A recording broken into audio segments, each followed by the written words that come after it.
Okay. Um, Now we have here on the bottom of the deck the High Priestess card. And the High Priestess can be associated with the sign of Virgo. She's definitely a duality type figure. You'll notice the black and white pillars that she's sitting between. She's very much about the feminine lunar energy, moon goddess, mysticism, intuition. She's a person who's really in touch with her intuition. She kind of comes from that place of knowing. And maybe that's some kind of energy that you're in, but this is sort of a one-card summary of the energy behind the reading. So we will be referring back to her throughout, most likely, as we continue on.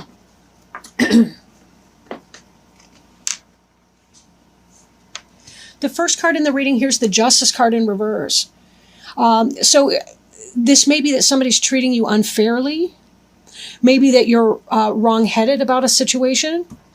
Or that you're going through some kind of legal proceedings and you're either going through the ringer right now or that the outcome was not in your favor. So if you are having any kind of legal problems, I don't envy you that. That's a horrible thing to have to go through. Hopefully in time justice will prevail, but be careful that you're thinking things through. Allow your intuition to help guide you through that. Sometimes, unfortunately, we don't get the outcome that is the most fair or that is in our favor, but hopefully this can balance out and be in the upright. If this card does represent you, it could be that you're not thinking of a situation clearly, or maybe you're not being fair in that situation. Justice card can indicate Libra. You may be having issues with a Libra. Libras can be a really great sign. And when a Libra's on, a Libra's on. A Libra's a very balanced individual and a lot of fun to be around as well. They're one of our air sign friends. And certainly the sword in here would indicate air and the balance scales. But in the reverse position, you could be having an issue with a Libra, or again, it could be a legal issue that you're struggling with. Now, in influence that's coming into play that may be impacting this decision, especially if this is you making an unwise decision or not being very, maybe you're not being fair to somebody else. The Five of Cups here indicates that the person has experienced some loss of a kind. But if you'll notice, they're looking at the spilt, the wine or water, whatever that's spilt out, and they're not noticing the two cups behind them. A lot of times this has to do with our attitude towards something. We are in a place of grief and loss. Even the river, that symbolizes our emotions or some sort of a sense of loss that is occurring. But you still have something, right? You still have something behind you. Coming out of this energy would be very, very helpful for you. If you are focused on your loss, it may be on your loss or losses. It could be that you are not able to come from a place of justice mind. Justice can be very logical and very reasoned. And if the justice in reverse indicates you or your position on something, that could be why, because you're in a place of emotions, and it's very hard to be very logical when we're experiencing an overwhelm of emotions. Then again, it could be that what you're experiencing, you're noticing the loss because something was not fair. Some kind of outcome in a justice legal matter, in a dispute with somebody, however formal or informal that dispute was, something did not come out in your favor and you're experiencing that emotional downfall right here. Now, crowning you, this is a card that may come to pass. It's on your mind. This is the Hermit card in reverse, okay? The Hermit is sort of that wise individual, wise counsel. This is a person who spends time alone and has a deeper understanding of the world. This is a person who does a lot of reading, a person who, they light their own way. This is very symbolic about the light of knowledge lighting this person's way. He's also in the dark of winter. And that kind of makes me think of this card here, even though this is not technically winter. We see some trees back here, possibly cypress trees. But there's an emotional winter that you've been going through that's expressed in this card right here. Not a happy moment, right? And this Hermit in reverse could be that you're not able to see your way right now. You're not able to see your way out of the emotional distress that you've been finding yourself in. So that could be what's coming, or what energy you're going to be experiencing here. we'll just need a little bit more information, I think, from our other cards. Beneath you, and that may not come to pass, but it could be thinking, or if you've been spending a lot of time in solitude, I guess I should put it that way as well. If you've been spending a lot of time in solitude, this is kind of, you're hoping to emerge from that position. You're hoping to come out of solitude and be within the world again. But it will take a little bit of time because there's some emotional healing here that needs to occur. Depending on what's going on for you, it may simply be looking at something with fresh eyes. And focusing on your gratitude instead of the loss. Then again, the deeper the loss, the deeper the pain from that loss, the more you're going to have to allow those emotions to express in a healthy way, of course, and just kind of allow yourself that kind of time before you're able to come out of your experience. But there is learning to be had here from your experience. There's definitely a learning to be had from that experience.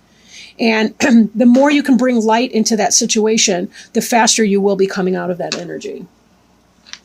Now, beneath you, and this is the Seven of Swords, this is someone who's getting away with something. He's a thief, right? He's sneaking out. He's collected a bunch of swords. He's sneaking out of the tents. He is leaving a little bit behind, right? Air tends to be kind of an intellectual suit, tends to be about thinking, thoughts, and so on. But this may be that you or somebody else, and I'm thinking that maybe somebody else is not playing it straight. Maybe this person's sneaking around. Maybe you're the person on the side. Especially if you were not thinking fairly, or if you were thinking this person was getting a divorce or something, but they're not, they may have been playing you. And that's what you're upset about in this other card here, that you actually had emotions invested into this person. And this person is sneaking, deceptions, and betrayal. Be very, very careful. You do not deserve that. That's the truth. And that Justice card could simply be that person that lied, they never meant to get the divorce or to break up with the relationship that they're currently in. But that's wow. The card that's behind you, this person here is in a sense of balance, right? This figure 8 here, that's an eternity symbol. This person's juggling two things. They're trying to find balance between two opposites, right? We do see that there's some turbulent water behind. So again, that's kind of an emotions thing. If you were trying to balance, say, your work life, your home life, your family life, and so on, trying to balance just, should I or shouldn't I, or make a decision here?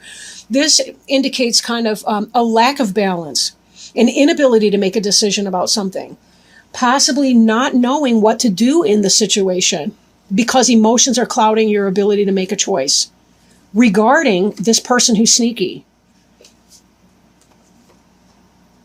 Ugh.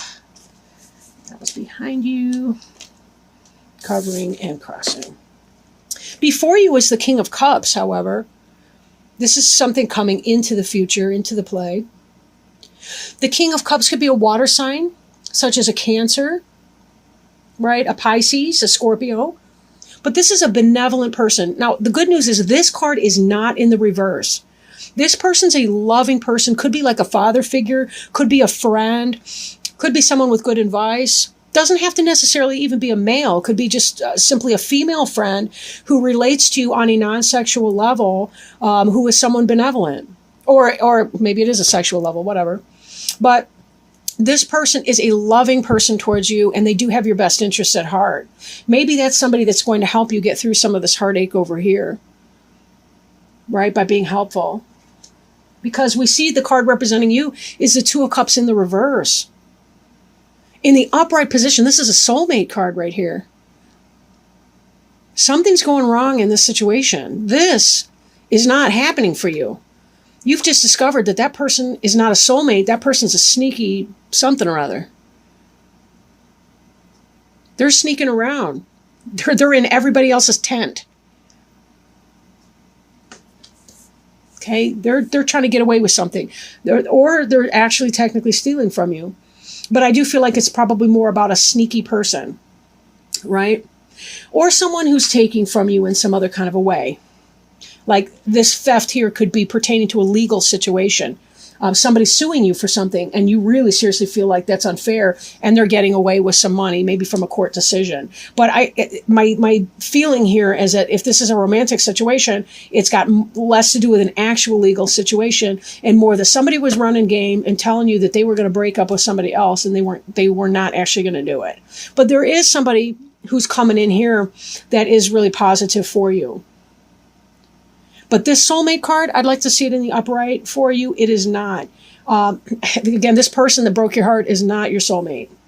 It's somebody who's not treating you as you deserve. But you do have help here. That's the good news, right? This next card, the Wheel of Fortune, this has to do with, fate taking a hand and making this situation happen for you. Divine timing, divine influence, but this is in the reverse, so we may have a delay of that. This person that's coming in may be delayed to you because you're in this energy right here, because you're not getting over this sneaky, trifling person. We have to clear out these people that are not in our own best interests, or we cannot manifest these love relationships that we really, really want. We can't waste our time here. We don't have that much time on Earth. I mean, it may seem like a lot because sometimes each day can drag and things can get really, really tough. But honestly, 80 years on average is not that much time. It really isn't, considering that we waste the first 20 of it in youth, childhood, right? And then we don't have that much time beyond that, it seems.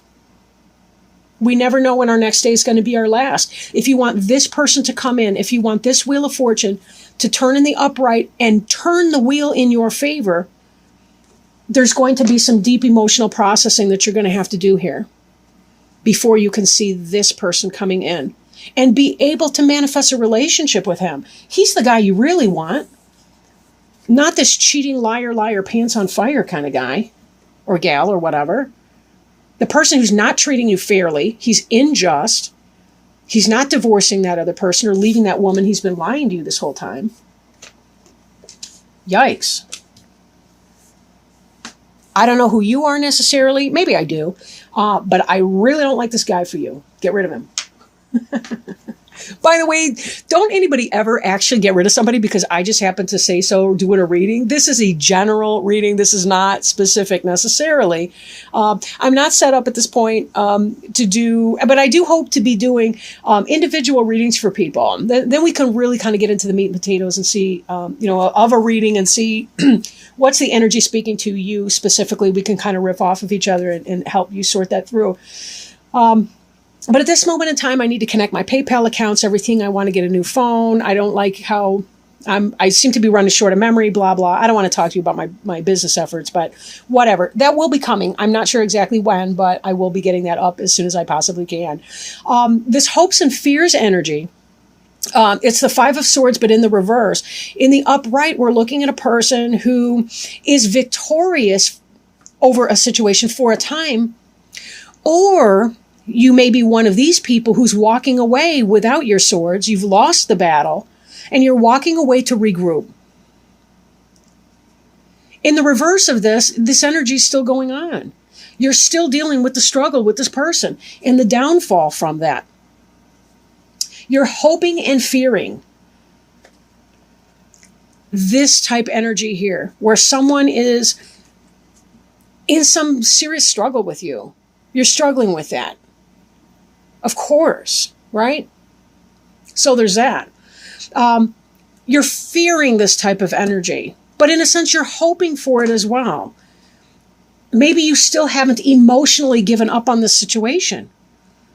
But until you start turning yourself around to look at these other two cups, this here will not manifest into an actual soulmate partnership and let your King of Cups come in. Look at the cup he's offering you. That's the third cup. We got these two that could be coming in for you with his cup right here. That's the three cups that was spilt here. And look at that. This all looks like dirty Kool-Aid. I don't even know what. These people are trifling with you. Yuck. You can do so much better. You're a Capricorn. You guys are hot sass. You know it. This is the final outcome card, the World card right here. It is in reverse, telling me that you're not quite ready to close this chapter just yet. Because in the upright, this is a rebirth, right? This is a symbolic Earth passage. I'm trying not to say it on this film. But you get the idea. I mean, this is a completion. This is a spiritual journey. You have learned a lesson and you are completing it. But however, it is in the reverse, meaning you're not quite there yet. There's a delay. Just like with the Wheel of Fortune, you're in a delay. This action can happen, but it depends on how much energy you're going to put into that. This High Priestess card back here that we saw before, she is intuitive. She knows what time it is. You know what time it is. But I question if maybe there's some core issues that are going on here. Maybe this loss is tying into some very early lessons about love and loss and not feeling good enough, shame. If you are struggling with self-acceptance, blame, shame, don't hesitate to think about seeing a therapist. My prejudice towards therapy is coming out. But talk to somebody about that. Getting a handle on core issues of I'm not good enough, I'm not worth enough. Like, this person's in mourning. But a lot of times what it is our feelings of not being good enough go all the way back to childhood. And until we work through those, we're never really able to close a chapter on something toxic. That's why we date the same person over and over and over again, even though they have a different DNA. Different face, same scandalous behavior. Same scandalous behavior. And the thing is, you're so much more than that. You're worth so much more. We want to see this in the upright because that means you've closed the chapter on whoever this is or whatever negative energy is holding you back. If you don't want to be stuck, process your feelings, journal, exercise, talk to a therapist, talk to your best friends, something. Start thinking about the situation in a different way. Not what I did that was wrong or how I am not good enough, but start thinking about how that person just is not a good fit. It doesn't have to be a personal slight against either of you. This injustice may be you directed towards yourself because this person was triggering your internal dialogue. Start thinking clearly about your situation. We've all been hurt in our childhood and we all carry pain and shame and wounded child energy. We all have that. It's up to us to love and accept ourselves for who we truly are and start reframing a situation. You know what? This person wasn't being honest. And you know something? I don't have to hate that person, but I can let him or her go. I'm going to let him or her go because I deserve to have what I want. I deserve to have a better fit for me. I deserve to let this go so that this guy can come in, so that this energy here can turn right side up, because I know that there's a better fit for me. But right now, when I'm self-blaming and self-shaming and self-deprecating, that person's not going to want me who I am right now. They're not going to want this. I'm sending out energy that's not going to work for them. I need to look at my situation, look at myself in a new light, and give myself permission to heal and to move on.